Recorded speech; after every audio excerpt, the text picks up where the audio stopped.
자, 이번 시간부터는 함수에 대한 내용을 다뤄보도록 하겠습니다. 자, 함수를 다루기 위해서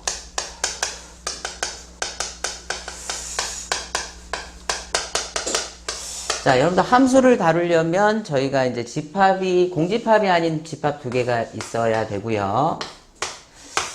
자, 예를 들면은 x집합에 뭐 1, 2, 3, y집합에 4, 5, 6, 7 뭐 이런 원소들이 있는 두 개의 집합이 있었다. 그랬을 때 첫 번째 여러분들 두 집합 사이에 어떤 대응 관계라고 하는 것은 자, x집합에서 y집합으로의 대응이라는 것은 x집합에 있는 원소에 y집합의 원소를 이렇게 연결시켜 주는 거, 이런 것들을 우리가 대응이다.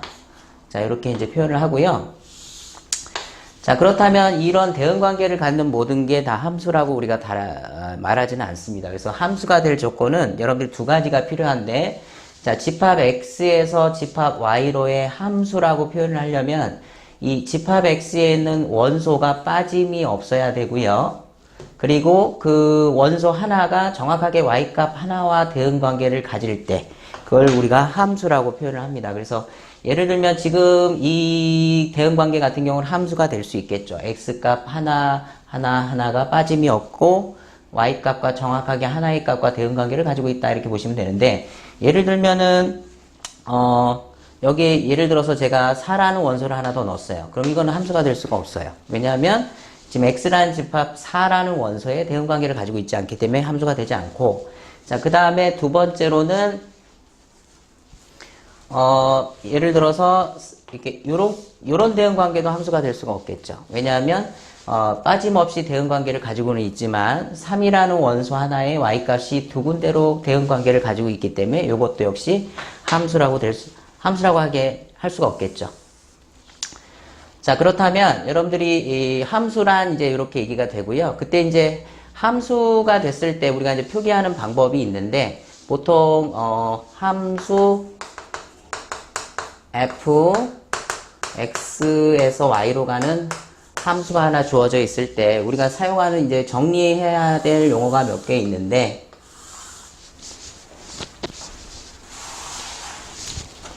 자, 요 x집합하고 y집합에 대한 용어가 있어요. 함수가 있을 때 x집합을 함수 f의 정의역이다.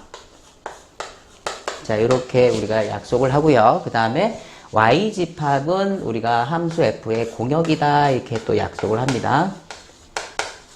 자, 그리고 여러분 대응 관계를 표현하는 방법으로서 지금 이 예제 같은 경우 1이라는 값이 f라는 함수에 의해서 4라는 값으로 갔고, 2라는 값이 f에 의해서 5라는 값으로 갔고, 3이라는 값이 f에 의해서 6이라는 값으로 갔다라는 것으로 이렇게 표기를 할 때 이걸 우리가 함수값이라고 불러요. 자, 함수값이라고 부릅니다. 그랬을 때 이 함수값들만 모아놓은 집합이 있죠. 대응된 y 공역 중에서 함수값들만 모아놓은 집합, 요거를 우리가 치역이라는 용어를 또 써요.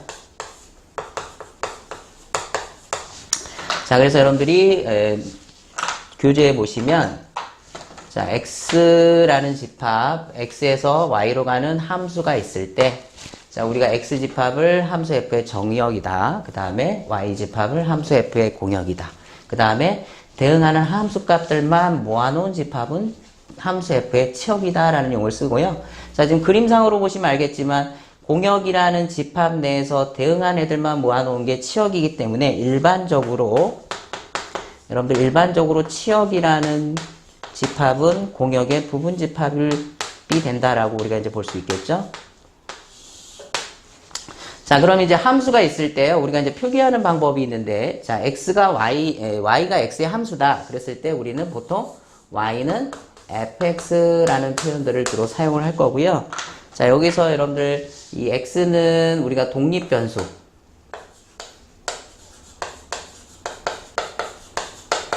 그 다음에 이 x값에 의해서 y값이 정해지므로 이 y값은 우리가 종속변수다, 이렇게 표현을 하는 거예요.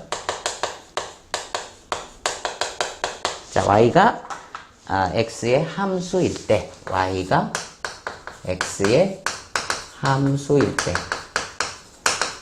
자, 우리가 표기법은 이런 표기를 사용을 할 거고, 자, 여기 각 변수에 대한 이름들이 이렇게 표현이 됩니다. 자, 그러면, 자, 우리가 여러분들이 함수에 대한 일반적인 얘기는 이렇게 됐고요. 그 다음에, 보셔야 될 게 이제 그래프라는 용어가 있는데, 그래프, 함수 F. 자, 함수, 자, F가 있어요. X에서 Y로 가는 함수가 하나 있을 때, 자, 여러분들이 X값, 정의역에 들어가는 X값과 그거에 대응 관계를 갖는 함수값을 순서상으로 모아놓은 집합이 있어요. 이 x는 정의역에 있는 x가 될 거고요. 자, 요게 바로 함수 f의 그래프라고 우리가 표현하고요.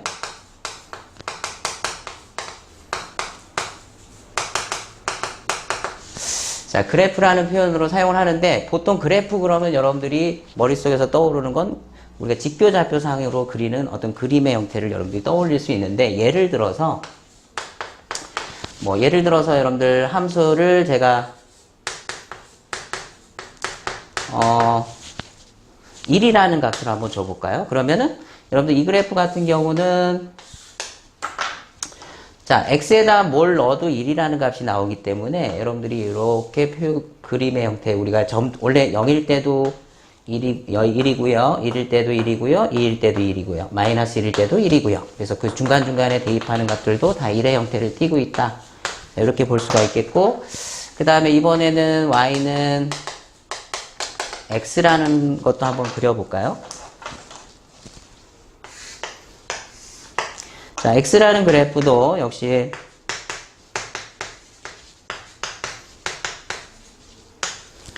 자, 여러분들이 몇 개만 일단 도입을 해볼게요. 0을 넣으면 0이고요. 그럼 0,0. 그 다음에 1을 넣으면 1이 되겠네요. 그죠? 그래서 x값, y값이 1이 되는, 그 다음에 뭐 2일 때는 2가 되는. 자, 이런 점들을 몇 개씩 찍어 보시면 이런 그래프 형태를 우리가 가질 수 있겠고, 그 다음에 하나를 더 해볼까요? x 3승 같은 거 한번 해볼까요?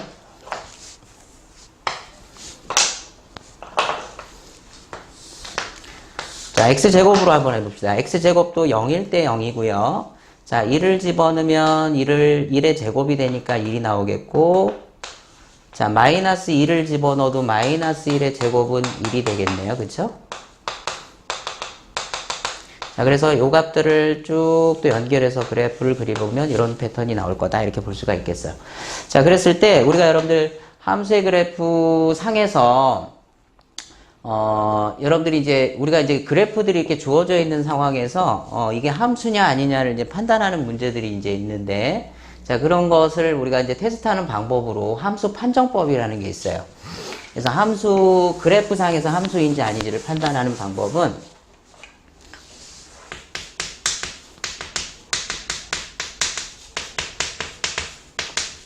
자, 일명 수직선 테스트라고 하는데, 수직선 판정법. 자, 이건 무슨 얘기냐면, 이 그래프상에서 이게 함수인지 아닌지를 판단하는 건 이렇게 수직선을 그어서, 여러분들 이 수직선과 그래프가 정확하게 이렇게 한 점에서 만나는 그래프의 경우는 우리가 함수다라고 판정을 할 수가 있겠죠. 여기서 여러분들 파란색이 하는 역할이 요게 이제 수직선이 x축에 닿는 이 부분에 대한 게 x값, 들어가는 x값이 되는 거고, 이 만나는 이 부분에서 이제 함수값이 결정이 된다. 이렇게 보시면 되겠어요. 그래서 정확하게 x값 하나에 y가 하나씩 대응의 관계를 가지고 있고요. 역시 이쪽도 x값 하나에 함수값이 하나씩 이렇게 대응의 관계를 가지고 있다. 역시 x값 하나에 y값이 하나씩 대응 관계를 가지고 있다. 이렇게 보시면 되는데, 그럼 함수가 안 되는 애들은 어떤 그림이 있을 수 있냐면, 아주 전형적인 게 이제 여러분들 원 같은 것들이 대표적으로 함수가 되지 않는 그림이 되겠다. 이렇게 볼 수 있겠죠. 예를 들어서 x값 하나를 주면 이 x값에 대응해서 y값이 이렇게 두 개씩 달라붙는 형태가 생기게 되겠죠. 그래서 역시 일반적으로 함수가 되지 않는 그래프다. 이렇게 판정을 해주시면 될 것 같습니다. 자, 마지막으로요. 여러분들 이제 함수가 두 개가 있으면, 자, 두 함수, 자, 자, F라는 함수하고 G라는 함수 두 개가 있다. 그랬을 때 이 두 개가 서로 같다라는 것을 어떻게 정의를 할 거냐.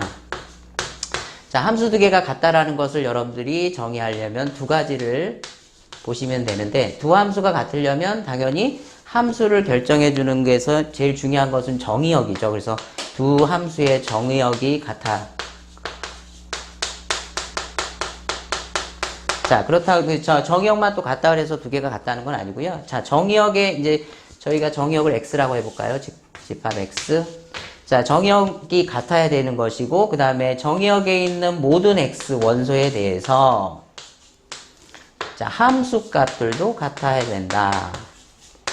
그래서 이 두 가지가 성립해야 우리가 두 개의 함수가 같다라는 것으로 정의를 할 수 있습니다. 자, 여러분들이 예를 들어서요.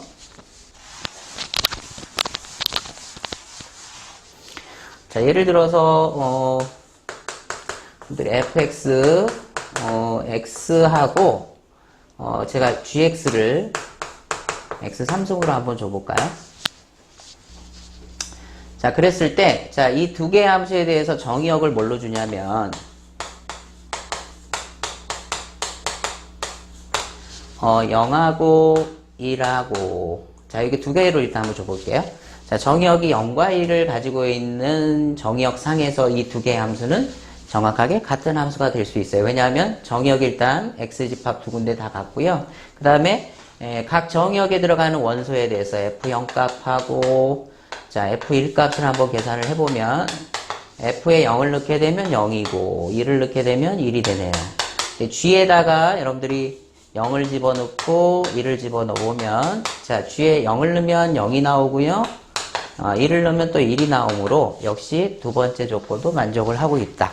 자, 그렇다면 예를 들어서 제가 정의역에다 자, 집합 원소 하나를 더 넣어보면 자, 이 정의역상에서는 이 두 개의 집합이 같을까요? 네, 같지가 않죠. 왜냐하면 0일에 대해서는 같은 값이 나오지만 2라는 값에 대해서는 자, f에는 2를 넣으면 2가 나오지만 g 함수에다가 2를 넣게 되면 2의 3승이 돼서 8이라는 값이 나오죠. 그래서 이 두 개의 값이 같은 값이 되지 않으므로 우리가 두 함수는 같은 함수가 아니다 이렇게 판단할 수가 있겠죠.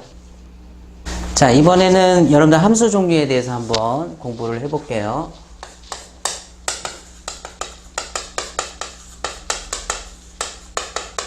자, 지금부터 하는 얘기들은 여러분들이 이제 문제 속에서 나오는 용어에 대해서 좀 여러분들이 제대로 짚고 가야 되는 부분들인데, 자, 함수가 하나 있습니다.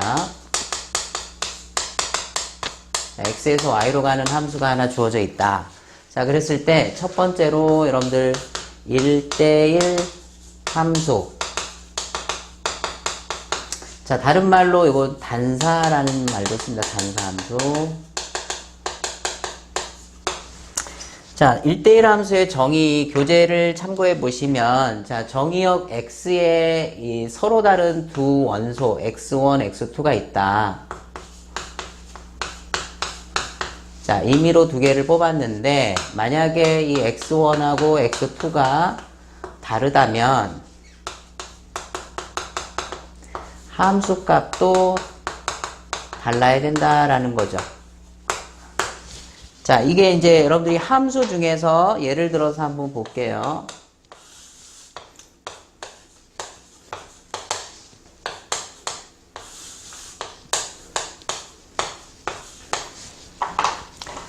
자, 대응관계를 줄 때, 자, 예를 들어서 이렇게 대응관계, 요거 함수가 되죠. x값의 원소가 빠짐없이 y값 하나와 대응관계를 갖고 있기 때문에 함수가 되긴 되는데, 요거는 지금 여러분들 저기서 얘기하는 1대1 함수가 되지는 않습니다. 왜냐하면 3, 4라는 애가 정의역에서 서로 다른데, 이게 같은 함수값을 갖고 있죠. 그러니까 1대1이라는 것은 결국 이제 함수값까지도 이제 다른 애들로 분해해야 된다라는 정의를 주고 있다. 그래서 여러분들이 이 형태에서 이게 1대1 함수가 되려면 4도 기존의 대응관계를 가졌던 y값을 피해서 가야 된다. 이렇게 여러분들이 보시면 될 것 같아요. 그래서 1대1 함수, 단사 함수는 이렇게 정의가 될 거고요. 그 다음에 두 번째. 자, 위로의 함수 또는 전사함수라고 부르는데, 자, 이것도 여러분들 교재 정의를 가만히 보시면, 자, 이번에는 y값, 임의의 y값에 대해서, 자, 공역에 있는 임의의 y값에 대해서, 자, y는 fx를 만족하는, 자, x값이 존재한다.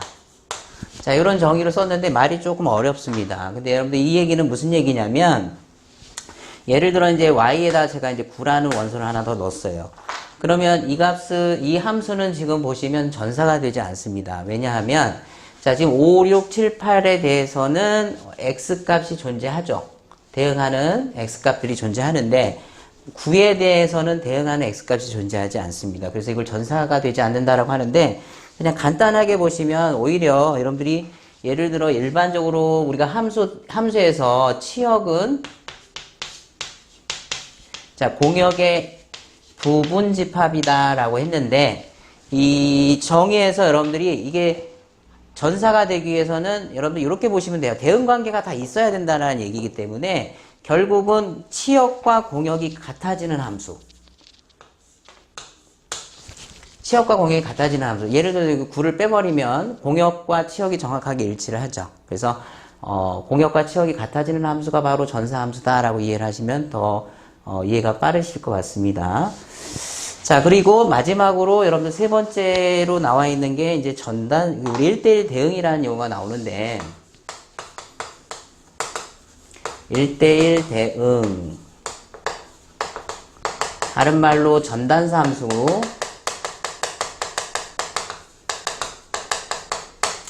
자, 요건 여러분들 이름에서 알다시피, 자, 전사와 단사의 성질을 다 갖고 있는 함수다. 이렇게 보시면 될 것 같아요. 그래서 전사 함수이면서 단사 함수인, 즉, 이 두 가지의 조건을 다 충족하는 함수가 바로 1대1 대응 함수다라고 여러분들이 보시면 될 것 같습니다. 자, 1대1 대응은요, 여러분들 우리 뒤에서 이제 역함수라는 내용을 다루게 되는데, 그 역함수에 관련해서 아주 중요한 역할을 하니까, 그때 가서 한번 다시 보도록 하죠. 자, 그 다음에, 네 번째로는 이제 항등함수라는 이름을 갖고 있죠. 자, 항등함수는요, 여러분들 정의역에 있는 모든 x에 대해서 그냥 정의가 이렇게 돼요. x값이 x로 나오는 함수라고 보시면 되는데, 그러니까 집어넣은 값이 바로 함수값이 되더라라는 얘기가 됩니다.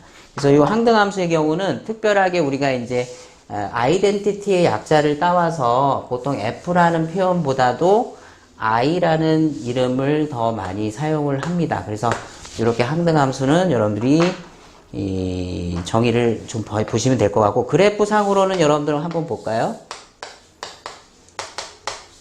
자, 그래프상에서는 여러분들 항등함수니까 0을 넣으면 0이고 1을 넣으면 1이고 마이너스 1을 넣으면 마이너스 1이 나오는 이런 형태가 되겠네요. 그래서 여러분들 앞으로 항등함수는 이렇게 표현을 해주시면 될 것 같습니다. 그 다음에 다섯 번째로는 상수함수라는 이름을 갖고 있는데, 상수함수는 여러분들 x에다가 어떤 값을 집어넣더라도 특정한 어떤 상수 c 값을 갖는 함수다 이렇게 봐주시면 되겠어요. 그래서 그래프상으로는 여러분들 예를 들어서 fx는 1이다. fx는 1이라는 함수다. 그러면 x값에다가 뭘 넣어도 1이 나오는 함수죠. 그래서 0을 넣어도 1이고 1을 넣어도 1이고 마이너스 1을 넣어도 1이 나오는, 그래서 어떤 x를 넣어도 1이 되는 함수. 예를 들어서 여러분들 fx는 2라는 값을, 자, fx가 2라는 함수는 0을 넣어도 2가 되고 1을 넣어도 2가 되고 마이너스 1을 넣어도 2가 되는 이런 형태로 그려지는 모양이 되겠죠. 그쵸? 예. 자, 그래서 이렇게 여러분들이 정리를 해주시고요. 그 다음에 이제 우리가 또 정리할 함수 이름이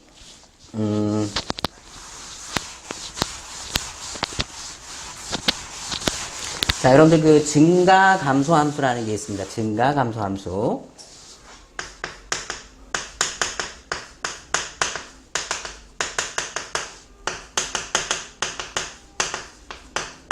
자, 자, 증가함수, 감소함수가 있는데, 자, 여기서도 함수가 x에서 y로 가는 함수가 주어져 있을 때, 자, 여러분들 증가함수의 정의는 이렇게 돼요. 만약에 x1, x2가 정의역에서 임의로 두 개를 뽑았는데, 자, x1 함수가 x2 함수보다 작을 때,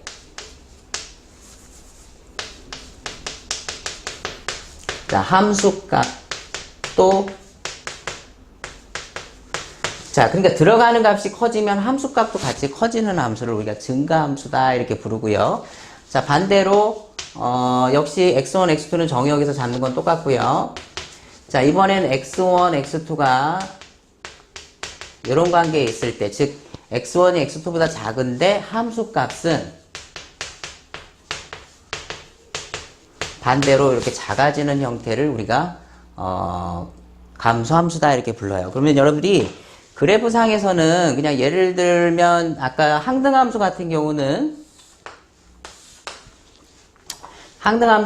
여러분들 이렇게 우리가 그래프를 그렸지 않습니까? 그럼 이 그래프는 지금 보시면 증가함수의 형태를 띠고 있죠.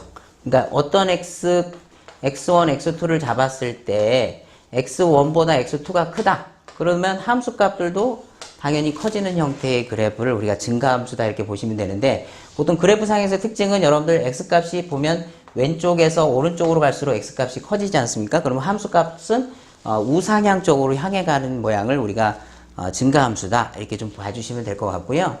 하나 예를 또 들어볼까요? 자, x제곱이라는 함수도 여러분들 한번 볼게요. x제곱도 0일 때 0이고 1일 때 1이 되고 마이너스 1을 넣어도 1이 되고, 자, 그래서 연결을 해보면 자, 이렇게 생긴 게 이제 x제곱이라는 함수가 되는데, 자, 요거 같은 경우에는 여러분들 증가함수 얘기를 할 수가 없죠. 왜냐면 이쪽 지금 0보다 작은 쪽에서는 감소의 형태를 띠고 있고요. 0보다 크거나 같은 쪽에서는 또 증가의 형태를 띠고 있죠. 그래서 이거는 구간별로 보면은 증가, 감소를 우리가 얘기를 할 수 있지만 정의역 전체상으로는 증가나 감소다라고 얘기하지 않습니다. 자, 그 다음에 3차 함수 같은 경우도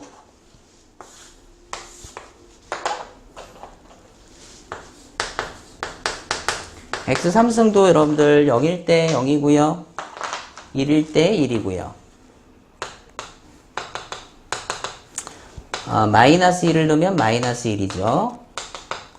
그래프가 이제 이런 식으로 나오는데, 자, 요것도 역시 여러분들 보시면 증가함수의 패턴을 가지고 있다. 그래서, x가, 커질수록 함수값이 커지고 있는 형태, 이렇게 봐주시면 될 것 같아요.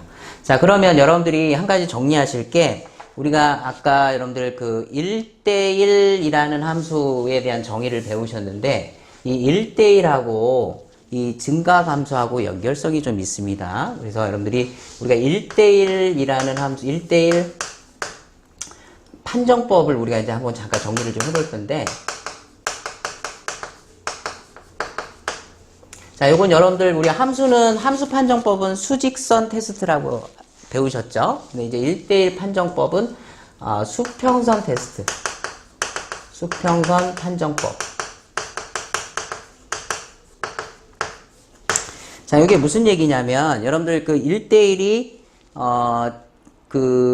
XY, 그러니까 들어가는 값이 다르면 함수값도 달라져야 된다. 이런 얘기이지 않습니까? 자, 그 얘기는 우리가 이게 수평선 같은 거를 이렇게 한번 넣어보면, 자, 수평선이 이제 하는 역할이 뭐냐, 임의의 Y값에 대해서 X값도 정확하게 하나의 값으로 매칭이 되는 모양이죠. 그래서 수평선을 그어서 그래프와 만나는 점이 정확하게 한 점이면, 우리가 이것은 1대1 함수다라고 볼 수가 있겠죠. 1대1 함수. 역시 이것도 1대1 함수가 되겠죠. 정확하게 수평선 하나와 그래프가 한 점에서 만나고 있는데, 지금 이 x제곱이라는 함수는 1대1이 되지 않는 게 x값 하나를 딱 줬어요. 예를 들어서 1이라는 값을 하나 딱 줬는데 y값에 1이라는 값을 하나 줬는데 x값이 1도 되고 마이너스 1도 되는 이런 두 개의 점에 대응이 되기 때문에 요거는 우리가 1대1 대응이 되지 않는다 이렇게 볼 수 있어요. 그러면 여러분들이 1대1 판정은 우리가 이제 수평선 판정법으로 하는데 여기서 한 가지 마지막으로 정리할 거. 자, 증가함수, 감소함수와 1대1 간의 관계는 지금 그림으로 보시면 이게 1대1이 x 1승과 x 3승 그림이 1대1이지 않습니까? 보시면 1승도 증가함수를 가지고 있고 3승도 증가함수를 갖고 있고 근데 2승 같은 경우에는 증가와 감소가 섞여 있는 모양이기 때문에 1대1이 되지 않죠. 그래서 여러분들이 증가함수 또는 자, 증가함수 또는 감소함수는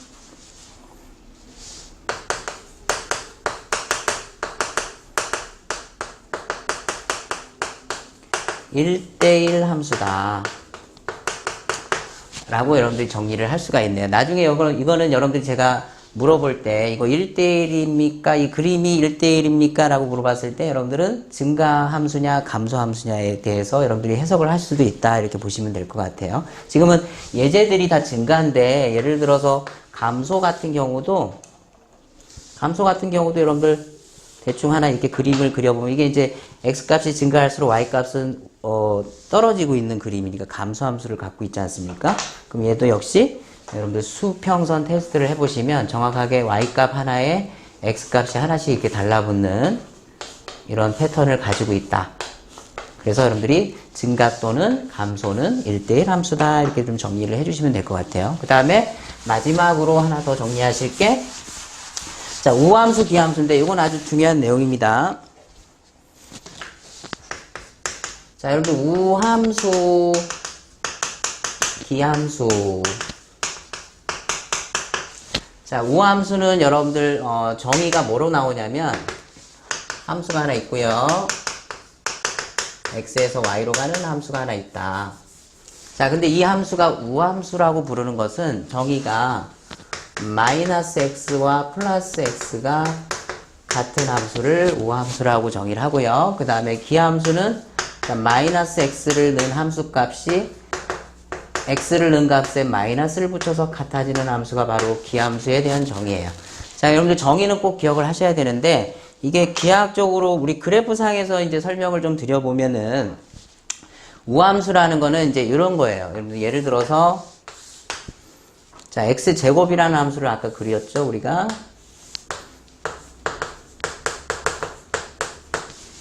자, x제곱이라는 함수를 보시면은 예를 들어 여러분들 정의대로 한번 가보겠습니다.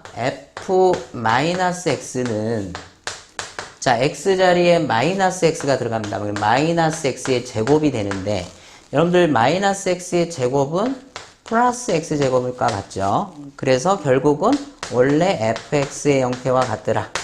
자, 그래서 얘는 전형적인 우함수를 가지고 있는 함수다. 정의상으로 보시면 이건데 기하학적으로 보시면 이런 얘기예요. 여러분들 음수값을 넣은 함수값하고 플러스를 넣은 함수값이 정확하게 같다. 즉 여기 2를 집어넣은 거랑 마이너스 1을 집어넣은 거랑 함수값이 같죠. 그러니까 2를 집어넣은 거랑 마이너스 1을 집어넣은 거랑 함수값이 같죠. 그러니까 이건 기하학적으로 어떤 성질을 갖고 있냐면 정확하게 y축에 대해서 대칭의 관계를 가지고 있다. 이렇게 해석을 해주시면 되겠어요. 그래서 우함수는 여러분들 정의는 기억을 꼭 하고 계시고요. 자, 기하학적 그래프상에서는 y축 대칭 함수다. 자, 이렇게 정의를 해주시면 될 것 같습니다. 그 다음에 자, 기함수 같은 경우는 여러분들 기함수 같은 경우는 뭐 1승 우리 항등함수 같은 거 한번 볼까요? 자, 이것도 일단 정의대로 한번 풀어보시면 마이너스 x를 넣어봤어요. 그러면 x에다 마이너스 x를 넣으니까 마이너스 x죠? 그렇다면 이 x 부분이 fx라는 표현이니까 결국 마이너스 fx와 같더라. 자, 이렇게 해서 정의대 상으로는 전형적인 기함수에 대한 걸 가지고 있다. 자, 그런데 이것도 기하학적으로 한번 보시면 이런 얘기가 돼요.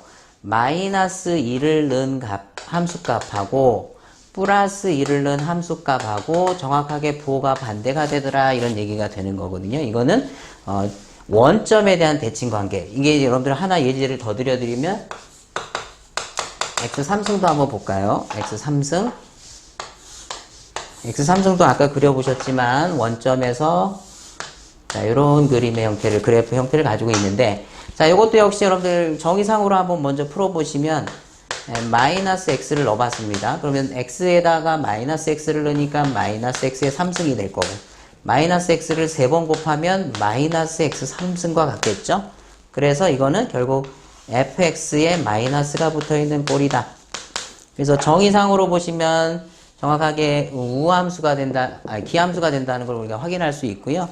이것도 아까 기하학적으로 한번 다시 해석을 해보면 자, 1을 집어넣은 함수값하고 마이너스 1을 집어넣은 함수값이 정확하게 반대부호로 같더라 이런 얘기죠. 그래서 기하학상으로는 원점 대칭의 형태를 가지고 있다. 그래서 이것도 여러분들이 기함수는 정의 기억 꼭 해주시고요.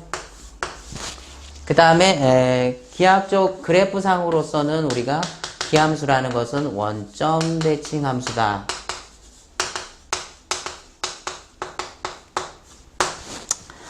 자, 그럼 여러분들이 나중에 우리가 이제 적분 쪽에서 이제 주로 많이 사용이 될 내용인데 이게 우기함수를 이제 판정을 해야 되는 상황들이 벌어집니다. 그때 여러분들이 이미 알고 있는 함수들은 당연히 정리를 해주시면 되고요. 우리가 이제 모르는 형태의 함수들은 보통은 이렇게 정의를 가지고 문제를 해결하는 방법이 있고 또 하나는 여러분들이 미리 우리가 우기함수 판정할 때 좀 도움이 될 만한 것들을 좀 정리를 해보면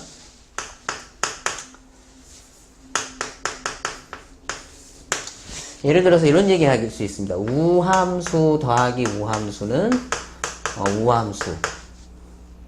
그 다음에 기함수 더하기 기함수는 기함수.